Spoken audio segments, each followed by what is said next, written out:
আয়াসলা নারন যাতা লাহাব। বলেন নাউজুবিল্লাহ। বগুড়াবাসী সিস্টেম অপর পৃষ্ঠায় দেখুন, আরো দুইজন চাচার নাম আমরা জানি। একজন হযরতে আমির হামজা আর একজন হযরতে আব্বাস রাদিয়াল্লাহু তাআলা আনহুমা। এই দুইজন চাচা শুধু নবীর জন্মের সময় খুশি ছিল তা না, ওরা নবীর আদর্শ পেয়েও খুশি ছিল। একজন চাচা হযরতে আব্বাস নবীর আদর্শ পেয়ে খুশি, তার প্রমাণ তার মুখের কথা। মান যাবা তাকামাল ঈমান মা রাদিয়া বিল্লাহি রাব্বা ওয়া বিল ইসলামি দীনা ওয়া বি মুহাম্মাদির রাসূলিল্লাহ সাল্লাল্লাহু আলাইহি ওয়াসাল্লাম নাবিয়্যা ওয়া রাসূলা। রাহু মুসলিম। হযরতে আব্বাস বলেন, কেউ যদি ঈমানের স্বাদ পেতে চায় সে যেন আল্লাহকে রব পেয়ে খুশি থাকে, ইসলামকে জীবন ব্যবস্থা পেয়ে খুশি থাকে, আর মুহাম্মাদুর রাসূলুল্লাহকে নবী এবং রাসূল স্বীকার করে খুশি থাকে। তিনি যে রাসূলের আদর্শ পেয়ে খুশি ছিলেন এই কথাই তার প্রমাণ। আরেকজনের দিকে তাকান, হযরতে হামজা রাদিয়াল্লাহু তাআলা আনহু নবীজির আদর্শ মানতে গিয়ে নিজের শরীরকে উহুদের ময়দানে ৭০ টুকরা করেছেন, নবীর আদর্শ ছেড়ে দেননি। তার জীবনী পড়তে গিয়ে পেয়েছি হযরতে হামজাকে ওরা এত টুকরা করেছিল, লজ্জাস্থান পর্যন্ত কেটে বাঁধিয়ে দিয়েছে। শেষ পর্যন্ত বিভিন্ন জায়গায় পাহাড়ে লতা পাতা দিয়ে নবীজি তার লাশটা যখন ঢাকলেন, মাথা থেকে পা পর্যন্ত তার নিজের পাগড়ি দিয়ে ঢেকে দিলেন, পাহাড়ের লতা পাতা দিয়ে পায়ের শেষ অংশে ঢেকে দিলেন। ডাক দিয়ে বললেন, রব্বুল আলামিন, আমার এই চাচা হামজার উপরে আমি এ পর্যন্ত খুশি আছি। হে আমার মালিক, তোমাকে বলছি তুমি আমার চাচা হামজার উপরে খুশি হয়ে যাও।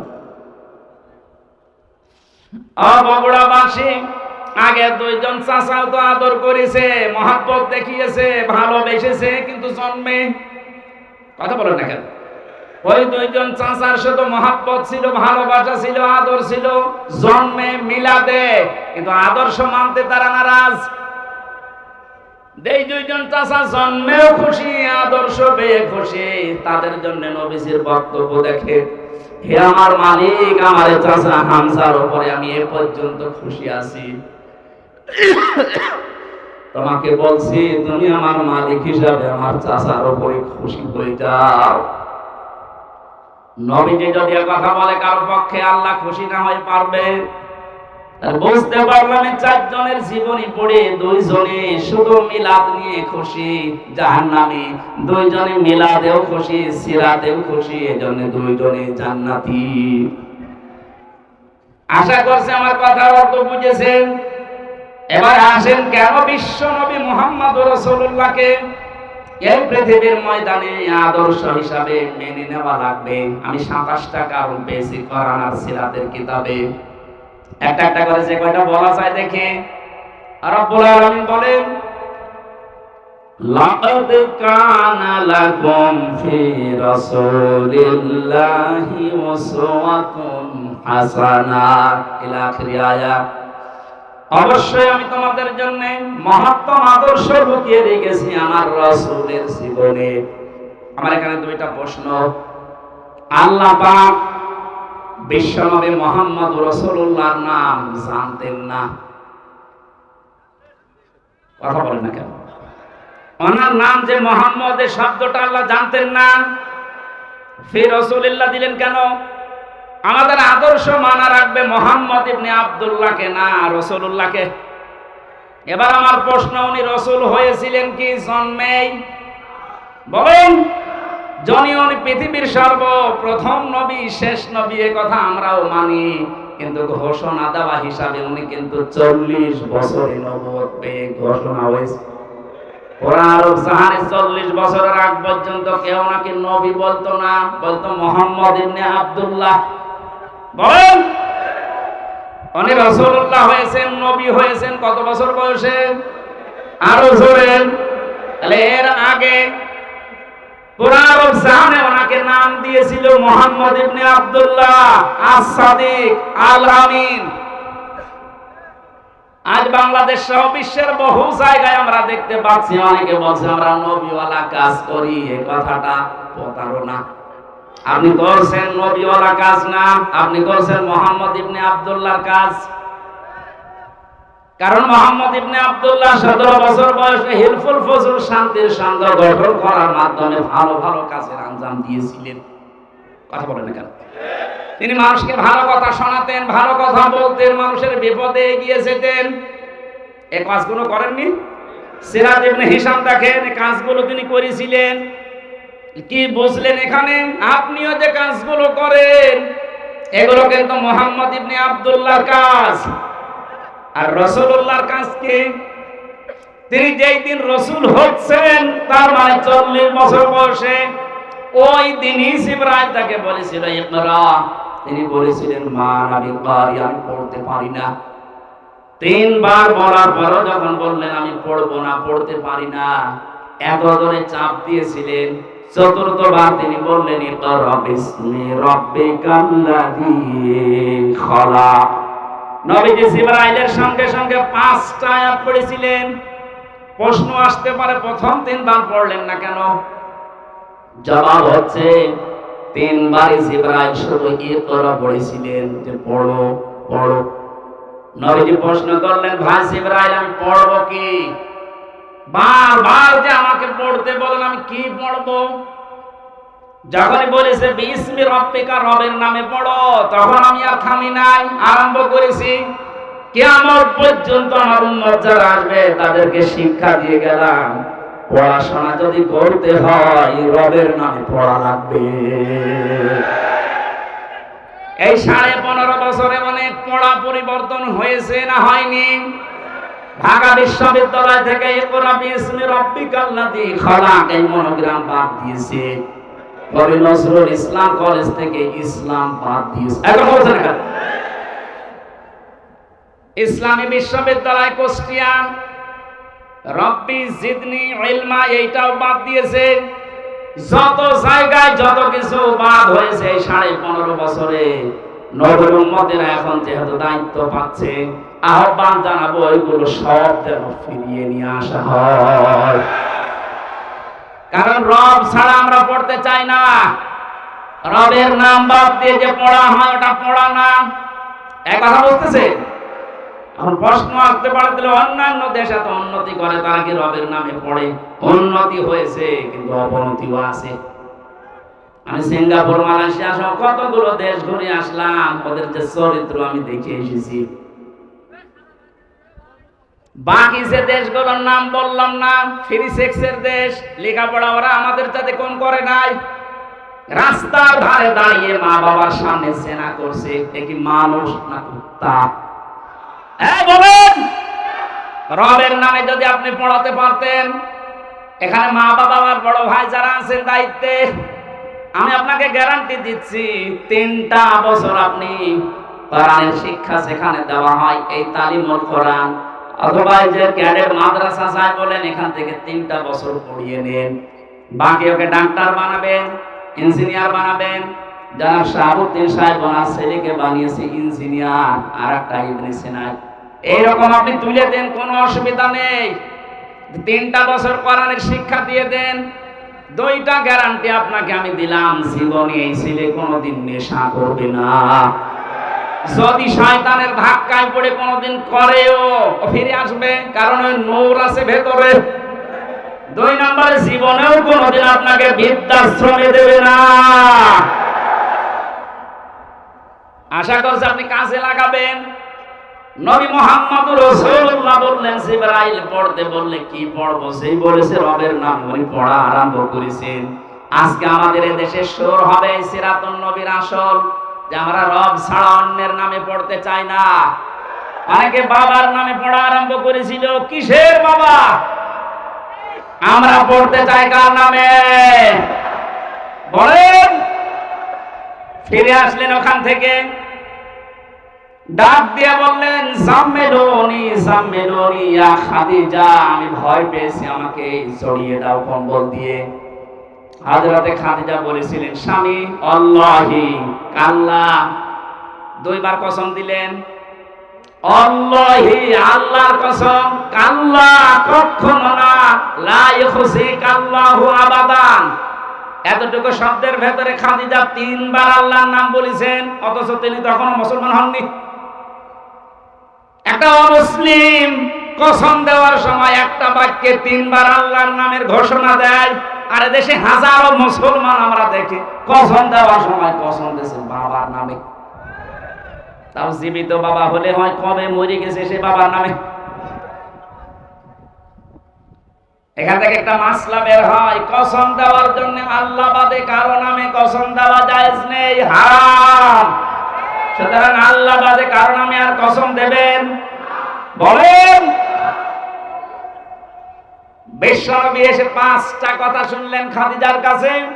প্রথম নাম্বারে বলেছিলেন, স্বামী আমার ভয় পাবেন না, আল্লাহ কখনো আপনাকে অপমান অপদস্থ ভয় দেখাতে পারে না, কারণ আপনি আত্মীয়তার সম্পর্ক ঠিক রাখেন।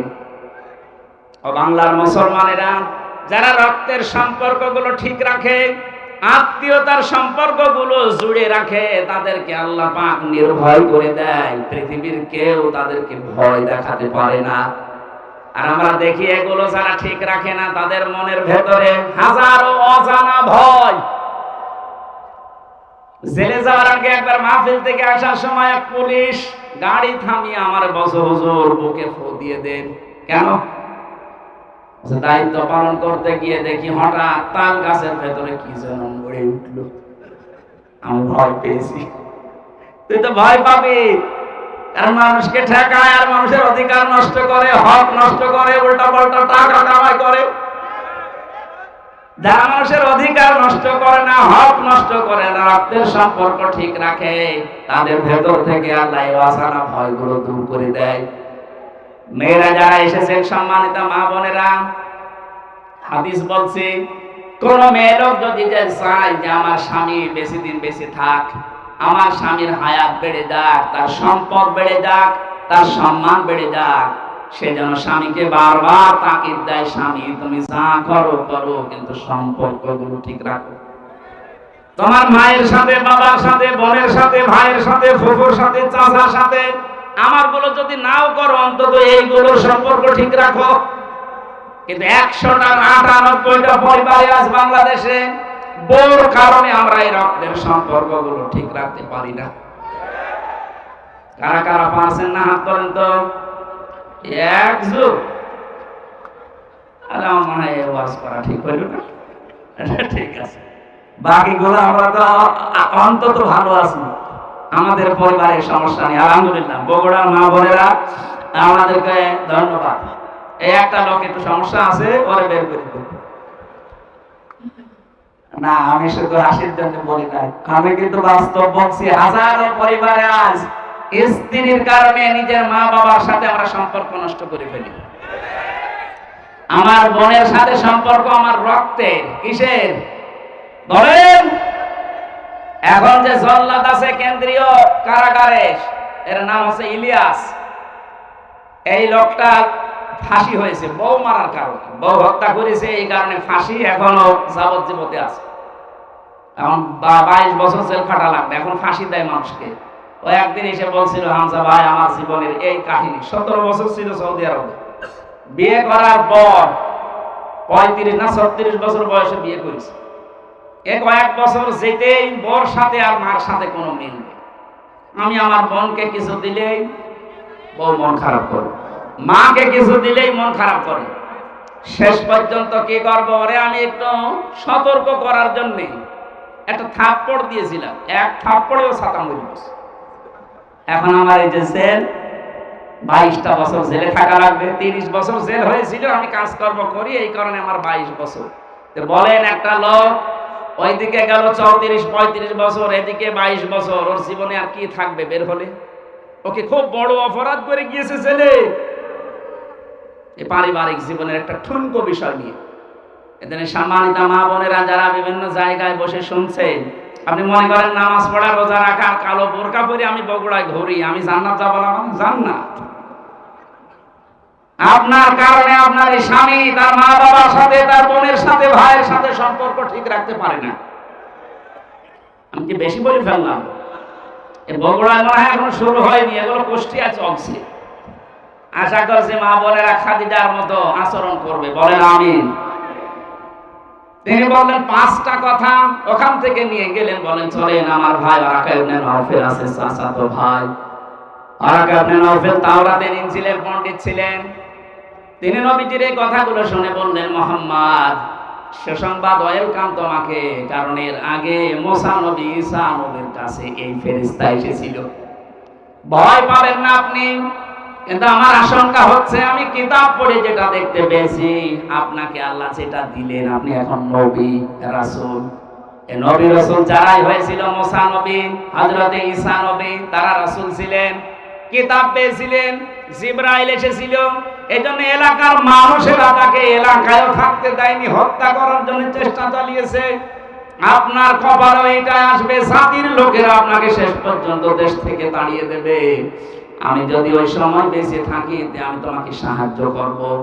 ও বগুড়াবাসী যারা বলেন নবীওয়ালা কাজ করি, নবী তো নবী 40 বছর হওয়ার পরে কাজ শুরু করেছিলেন।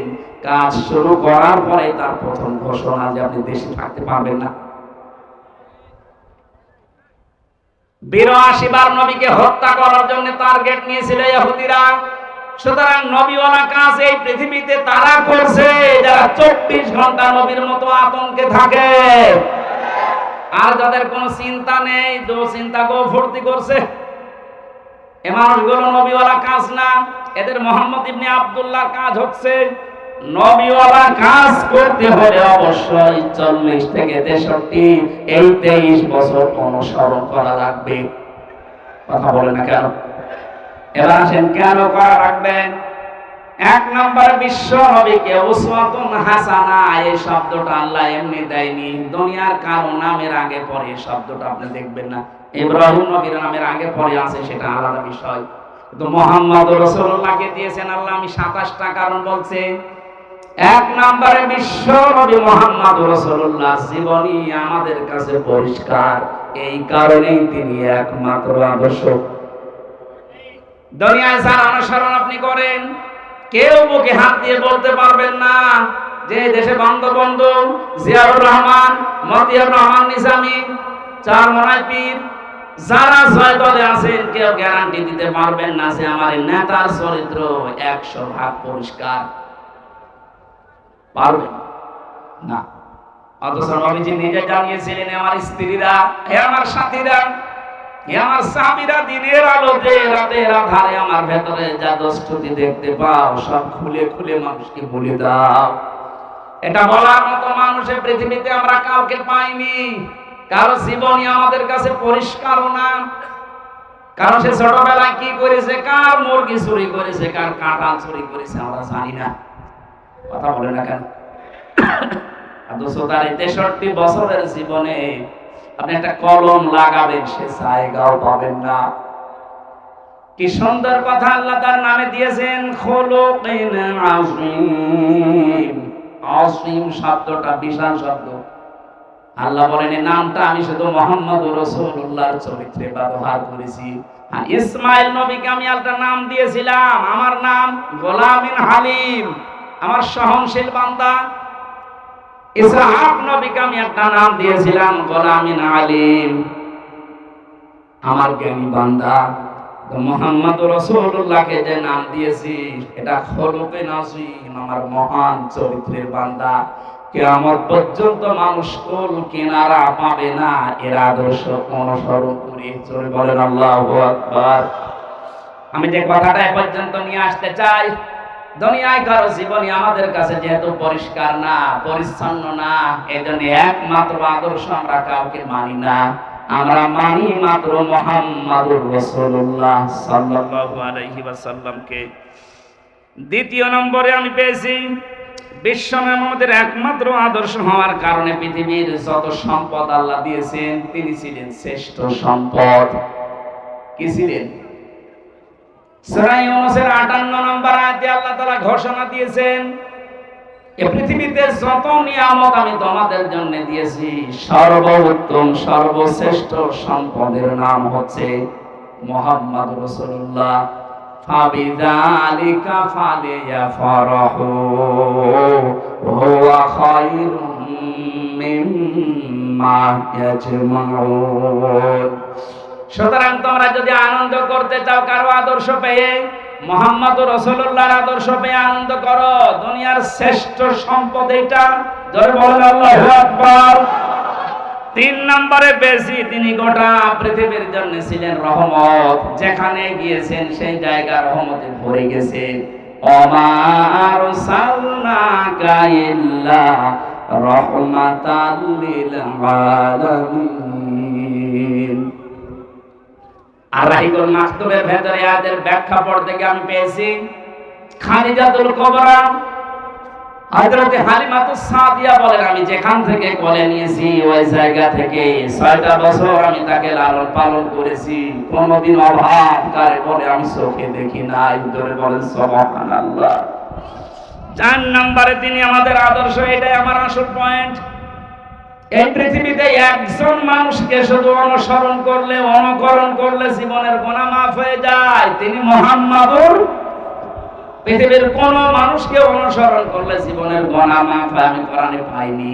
শুধু একটা মানুষ, কুল ইন কুনতুম তুহিব্বুনাল্লাহা ফাত্তাবিউনি ইউহিব্বুকুমুল্লাহ ওয়া ইয়াগফির লাকুম যুনুবাকুম আল্লাহু গফুরুর রহিম। 5 নম্বরে পেয়েছি তিনি আমাদের জন্য আলো বা লাইট। আলো লাইট নিয়ে মানুষ যেমন চলতে ফিরতে সহজ হয়, বিশ্ব নবীর আদর্শ কার কাছে থাকলে তার জীবন চলা আমার আল্লাহ সহজ করে দেয়। قد جاءكم من الله نور وكتاب مبين। বলেন আল্লাহু আকবার। 6 নম্বরে পেয়েছি তিনি শুধুমাত্র আমাদের নেতা না, আদর্শ না, তিনি রাসূলদের নবীদের নেতা ছিলেন। আল্লাহ সূরা ইয়াসিনের ভেতরে দিয়েছেন ইন্নাকা লামিনাল মুরসালিন। জোরে বলেন আল্লাহু আকবার। 7 নম্বরে তিনি উন্নত চরিত্রের অধিকারী ছিলেন পৃথিবীতে। 8 নম্বরে তার বক্ষ ছিল উন্মুক্ত। নবীর উম্মত বলে আজ যারা দাবি করছে, অনেকের মন সংকীর্ণ। এটা একটু ভালো করে শুনুন। আল্লাহ বলেন আলাম নাশরাহ লাকা সাদরাক। হে নবী, আপনার সিনাকে আমি উন্মুক্ত করে দেইনি, আপনার বুককে প্রসারিত করি নাই। বাংলাদেশের এখন যে অবস্থা, এখন এই আয়াতটা মেনে নেওয়া আমাদের 100 দরকার। আজ আমাদের অনেকের মন সংকীর্ণ, ন্যারো মাইন্ডের আমরা না। বুক উন্মুক্ত করা লাগবে, প্রশস্ত করা লাগবে বুককে মুহাম্মদুর রাসূলুল্লাহর মতো। এই কথা বলেন না কেন? এত বড় বড় অপরাধীকে যদি আল্লাহর নবী মাফ করে নিজের বুকের কাছে নিতে পারেন, যেটার আদর্শ ডাক্তার শফিকুর রহমান দেখাচ্ছে, তার মতো অত্যাচারিত নির্যাতনের শিকার তো আপনি হননি। তার ছেলে এখনো ছেলে, তার স্ত্রী অসুস্থ, তারপরে কঠিন পরিস্থিতিতে যদি তিনি উদার হয়ে সব ক্ষমা করে দিতে পারেন। আমাদের ছোটখাটো ভাইরা অনেকে ভুল করেছিল 15 বছরে, অনেক মানুষ তাদেরকে উল্টা পাল্টা নামে ডাকছে। আমার বিশ্ববিদ্যালয়ের বড় ভাই, এই নাটোরের সন্তান মাওলানা আব্দুল বারী রশিদি, আপনাদের বগুড়াতে এখন থাকে। ওনার জীবন চরিত্র নিয়ে অনেকে আমার কাছে মেসেজ পাঠায় যে উনি বাতিলের সাথে হাত মিলিয়ে এই কাজ করেছিল। আরে ভাই, বাস্তবতা, স্থান, কাল, পাত্র ভেদে কাজ করা লাগে। আমাদেরকে যারা দায়িত্ব দিয়েছিল জেলখানার ভেতরে, ওরা মানুষ নামে জানোয়ার ছিল। আমরা যদি ওই আচরণ ওই সময় করতাম তো দুনিয়ায় আর বের হতে পারতাম না, ওখানে মরা লাশ হয়ে বের হতাম। এদেশে বহু জায়গা এরকম ছিল যেখানে স্থান, কাল, পাত্র ভেদে কবিরা গুনাহ হবে। আমি আশা করছি আপনার বুক হবে উন্মুক্ত। আপনি রাসূলকে সিরাত শুনতে এসে তার আদর্শ মানার জন্য বসে আছেন, আর আপনার মন এখনো পর্যন্ত ন্যারো মাইন্ডেড হয়ে বসে আছে। এখন যে অবস্থা চলছে, আমরা যদি সব একটা একটা করে মাইনাস করে দিই, এই যে 14 ভাগ মানুষ এই দেশে এখনো জালেম আছে, জালেমের উত্তরসূরি। কালকে আন্তর্জাতিক রিপোর্ট পেয়েছি একটা, এদেশের 28 জন মানুষ 100 জনের 28 জন জাতীয়তাবাদী দল বিএনপি যেটা নাম শুনি আমরা, এনাদেরকে সাপোর্ট করছে। জালেম যারা বিদায় নিয়েছে তাদেরকে 100 জনের 14 জন এখনো এই দেশে সাপোর্টার আছে। 100 জনের 58 জন ইসলামপন্থী মানুষ এই দেশে অলরেডি এখন তৈরি হয়ে গেছে। 1 মাস 8 দিনের যে অবস্থা দেখতে পাচ্ছি, আমার তো মনে হচ্ছে এই অবস্থা যদি চলতে থাকে 58 না 70 ভাগ হতে আর বেশি দিন দেরি হবে না ইনশাআল্লাহ। 53টা বছর বাবা চালিয়েছিল, চাচা চালিয়েছে, স্বামী চালিয়েছে, বউ চালিয়েছে, ভাবিও চালিয়েছে। শুধুমাত্র কোরআন দিয়ে দেশ চললে কেমন দেখা যায় এটা বাকি আছে। এটা এবার দেখার সময় এসেছে। এটা দেখতে চান না যে এটা দিয়ে বাংলাদেশ চলুক? কারা কারা চান দেখেন? লিল্লাহি তাকবীর।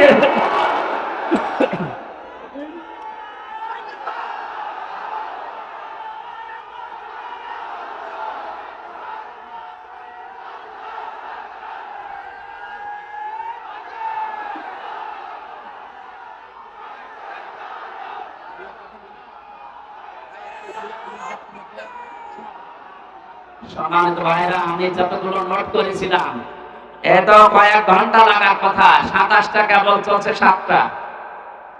এখন পুরাটা বলতে গেলে আপনাদের এখন মাগরিবের আযান হবে। এরপরে আজকে আমার সিরাজগঞ্জে মাহফিল আছে এসব পরে। এই মাহফিলটা আসলে আব্দুল বজলুর রশিদ মিয়া আমার এই চাচা জোর করে নিয়েছিল। আমাদের তো মাহফিল আজকে 2টা ছিল, আর আমি আর পারছি না, কারণ ভেতরে থেকে যা খাওয়িয়েছে ওরা, আমিও পারি না, আপনারাও ছাড়েন না। আল্লাহু আকবার, এরকম হয়ে যাচ্ছে। আমার একটু বাঁচিয়ে রাখেন, যে গরু দিয়ে চাষ করে খাবেন, গরু যদি মরে যায় অন্তত আমার একটু ছাড় দেন। আমি পুরাটা শেষ করতে পারলাম না। আগামীতে কোনো জায়গায় আব্দুল বারী রশিদি, আব্দুল সালাম যুক্তিবাদী, এদের মাধ্যমে কয়েকটা মাহফিল নিয়েছে আপনাদের আশপাশে। যেখানে আসবো ইনশাল্লাহ ওখানে একটু আগে আগে তুলে দেবেন, কথা বলবো। আজকের মতো মাঠ চেয়ে বিদায় দিচ্ছি। সভাপতি সাহেব একটু সালাম দেবেন, এরপরে মোনাজাত করে আমরা বিদায় দেবো। সালাম। একটু তাড়াতাড়ি তাড়াতাড়ি, বৃষ্টি আরম্ভ হয়ে গেছে।